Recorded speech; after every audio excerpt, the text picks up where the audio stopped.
Salam sejahtera untuk kita semua. Pelajaran Sekolah Sahabat dengan tema utama Surat Efesus, pelajaran ke-7, Kesatuan Tubuh Kristus. Senin, 7 Agustus, bersatu bersama dalam ungkapan satu. 7 kesatuan apakah yang Paulus kutip untuk mendukung temanya tentang kesatuan gereja? Poin apakah yang ingin dia buat dengan daftar ini? Daftar Paulus ini memiliki nuansa puitis dan dapat menggemakan nyanyian pujian yang digunakan di Efesus. Daftar ini dimulai dengan menyebutkan dua kata satu bersama-sama. Satu tubuh merujuk pada gereja sebagai tubuh Kristus, dan satu roh. Yang ketiga adalah satu pengharapan yang terkandung dalam panggilanmu. Daftar ini kemudian menawarkan 3 unsur lagi. Satu Tuhan, merujuk kepada Kristus. Satu iman, yang berarti isi dari apa yang dipercayai orang Kristen. Dan satu baptisan, sebelum mengakhiri dengan gambaran yang diperluas tentang Allah sebagai satu Allah dan Bapa dari semua, Allah yang di atas semua dan oleh semua dan di dalam semua. Apakah yang Paulus komunikasikan melalui uraian puitis tentang Allah Bapa ini? Berdasarkan keberadaannya sebagai Bapa segala sesuatu, Allah adalah Sang Pencipta. Sisa kalimat menggambarkan bagaimana begitu dunia diciptakan, Tuhan berhubungan dengan segala sesuatu yang Dia buat. Paulus tidak mencoba-coba ajaran sesat panteisme atau yang mengidentifikasi alam dengan Tuhan, atau panenteisme atau yang berpendapat bahwa dunia termasuk dalam keberadaan Tuhan meskipun tidak melelahkan makhluk itu. Dia lebih menyatakan transendensi atau siapa yang di atas segalanya, aturan aktif atau siapa yang melalui semuanya, dan imanensi atau siapa yang di dalam semuanya dari Allah. Perhatikan baik-baik dua gagasan mengenai kesatuan gereja. Pertama, persatuan adalah fakta rohani yang berakar pada 7 kata satu ini, sebuah kenyataan yang harus dipahami. Kedua, kesatuan ini menuntut semangat kita untuk memelihara dan menumbuhkannya. Akan sering ada alasan untuk menangisi kegagalan kita dalam mewujudkan persatuan ini. Namun, apapun kegagalan kita harus bersukacita dalam pekerjaan Allah di dalam Kristus dalam mempersatukan gereja. Bersukacita dalam realitas teologis kesatuan roh. Melakukan hal ini akan memampukan kita untuk kembali ke kerja keras untuk menemukan kesatuan, tetapi dengan keyakinan bahwa dengan melakukannya kita sedang mengerjakan pekerjaan Tuhan. Baca lagi Efesus 4 ayat 4-6. Bagaimanakah perasaan Anda?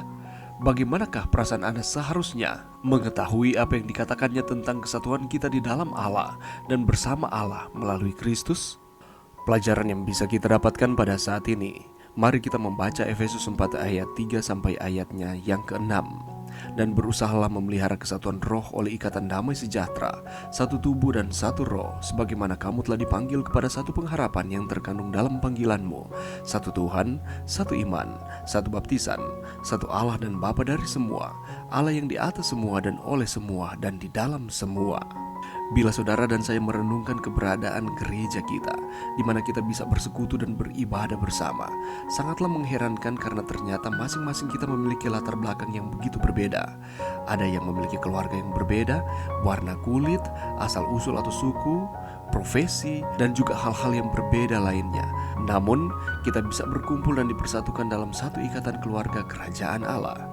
Ternyata oleh karena darah Kristus dan Injil kita menjadi satu kesatuan, satu tubuh, satu roh, satu pengharapan, satu Tuhan, satu iman, satu baptisan dan satu Allah dan Bapa.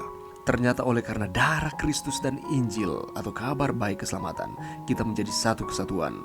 Satu tubuh, satu roh, satu pengharapan, satu Tuhan, satu iman, satu baptisan dan satu Allah dan Bapa. Sehingga kita bukan lagi orang-orang asing atau pendatang, melainkan kawanan sewarga dari orang-orang kudus dan anggota-anggota keluarga Allah. Dan pada saat ini, tugas kita adalah mempertahankan persatuan dan kesatuan di antara jemaat, agar gereja tetap menjadi tempat yang hangat di dalam persatuan dengan Kristus. Hal ini akan terwujud apabila setiap anggota jemaat memiliki kesadaran akan dirinya sendiri. Tidak perlu ada bujukan atau paksaan, karena semua orang akan senang dan bersedia memainkan peranan aktif dalam kehidupan di dalam gereja. Ketika jemaat menyadari bahwa mereka bukanlah tamu atau orang asing, melainkan kawanan sewarga dalam keluarga Allah, maka kita akan menjalankan peran kita masing-masing di dalam gereja Tuhan. Dengan bertekun dan dengan sehati, mereka berkumpul tiap-tiap hari dalam bait Allah. Mereka memecahkan roti di rumah masing-masing secara bergilir dan makan bersama-sama dengan gembira dan dengan tulus hati sambil memuji Allah. Sama seperti dengan ayat ini merupakan kesempatan kepada kita sebagai anggota jemaat Allah untuk menunjukkan kasih tanpa pandang bulu, bukan dalam ucapan saja, tetapi di dalam perbuatan nyata. Dalam ayat tersebut menyatakan bertekun dan berkumpul tiap hari di dalam bait Allah dengan senang hati. Dengan kata lain, adanya persatuan yang tercipta di dalam anggota jemaat. Dan dengan melakukan akan hal ini, maka kita akan bersuka cita dan kita akan terus bekerja keras untuk menumbuhkan kesatuan. Dengan melakukannya, kita sedang mengerjakan pekerjaan Tuhan. Dan pada akhirnya kita dapat menjadi saksi dan juga sarana yang efektif untuk menjangkau jiwa-jiwa untuk datang kepada Tuhan. Mari kita terus bersatu di dalam Kristus, karena Allah tidak menghendaki perpecahan, tetapi persatuan. Mari berdoa. Terima kasih Tuhan atas firman-Mu pada saat ini.